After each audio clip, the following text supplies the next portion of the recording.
Halo semua, ketemu lagi.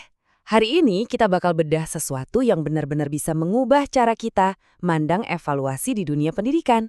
Kita akan ngomongin soal sebuah alat asesmen canggih berbasis AI yang dirancang khusus baik untuk para dosen maupun mahasiswa. Jadi, gimana kita bakal ngebahas ini? Pertama, kita kenalan dulu sama musuh kita, tantangan dari asesmen yang biasa kita kenal. Terus, kita sambut pahlawannya, yaitu solusi cerdas dari AI. Setelah itu, kita intip dapur pacunya buat tahu cara kerjanya gimana, kita lihat harta karun berupa manfaatnya, dan terakhir, kita coba neropong masa depan evaluasi personal itu kayak apa. Yuk, kita mulai. Oke, pertama-tama mari kita pahami dulu masalah utamanya. Kita semua kan udah familiar banget ya sama yang namanya asesmen konvensional. Tapi, apa sih sebenarnya keterbatasannya? Nah, ini pertanyaan kuncinya. Coba deh bayangin, satu kelas. Isinya kan macam-macam. Ada mahasiswa yang udah jago banget, ada yang masih perlu banyak bantuan, ada juga yang di tengah-tengah. Tapi seringnya kita kasih mereka satu set soal yang sama persis. Pertanyaannya, adil nggak sih? Dan yang lebih penting, apa itu benar-benar efektif buat ngukur kemampuan mereka? Dan inilah yang sering kejadian. Di satu sisi, mahasiswa yang masih berjuang jadi ngerasa kayak nabrak tembok. Frustrasi, ngerasa nggak mampu. Padahal bisa jadi soalnya aja yang nggak pas. Di sisi lain, mahasiswa yang udah paham banget malah jadi bosen. Ujiannya kegampangan, nggak ada tantangannya sama sekali. Intinya, kita jadi nggak dapat gambaran kemampuan yang sebenarnya dari kedua kelompok ini.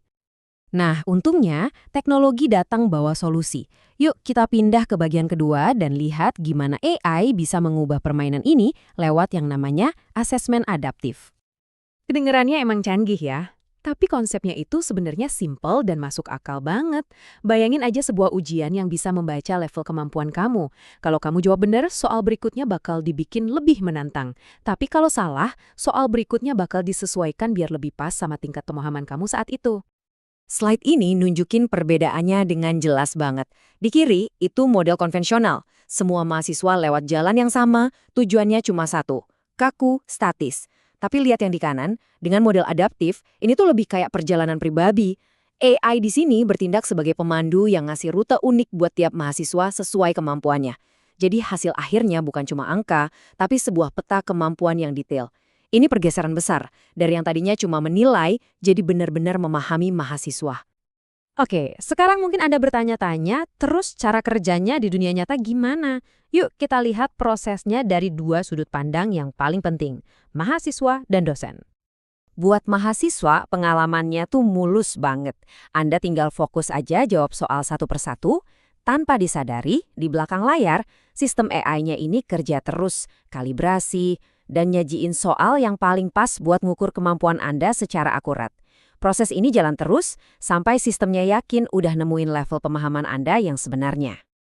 Nah, sekarang dari sisi dosen, prosesnya juga jadi jauh lebih efisien. Nggak perlu lagi pusing-pusing bikin beberapa versi soal ujian. Cukup siapkan bank soal, nanti biar AI yang jadi arsitek ujiannya. Tapi, keajaibannya justru muncul setelah ujian selesai. Anda nggak cuma dapat deretan angka, tapi sebuah peta diagnostik kelas. Topik mana yang udah dikuasai, mahasiswa mana yang butuh perhatian lebih, dan di mana persisnya mereka butuh bantuan. Ini adalah data yang bisa langsung ditindaklanjuti. Sekarang kita sampai ke bagian yang paling penting. Kenapa kita harus peduli sama semua ini? Apa sih untungnya? Mari kita lihat gimana teknologi ini bisa memberdayakan kedua belah pihak. Manfaatnya bisa kita rangkum dalam 5 poin kunci ini. Pertama, akurasinya. Kita jadi dapat gambaran yang jauh lebih tajam. Kedua, pengalaman tesnya lebih pas. Nggak ada lagi frustrasi atau bosan. Ketiga, efisiensi waktu yang luar biasa buat dosen. Keempat, ini bisa mendorong mahasiswa buat lebih reflektif sama kemampuannya sendiri. Dan kelima, yang jadi puncaknya, semua ini tujuannya cuma satu, pembelajaran yang benar-benar personal. Slide ini ngejelasin lebih detail lagi. Buat dosen, ini tuh kayak punya kacamata super buat ngelihat celah belajar dan ngerancang bantuan yang tepat sasaran. Nah, buat mahasiswa, ini artinya tes jadi terasa lebih adil, bisa ngurangin cemas, dan ngasih umpan balik yang membangun. Ini benar-benar situasi yang win-win solution banget. Sebagai penutup, kita coba lihat sedikit ke depan. Teknologi ini bukan sekedar alat baru loh. Ini adalah tanda-tanda adanya pergeseran paradigma yang besar di dunia pendidikan. Dan ini dia, inti perubahannya. Kita beralih dari ngelihat ujian sebagai penggaris kaku di akhir proses menjadi bagian dari mesin pembelajarannya itu sendiri.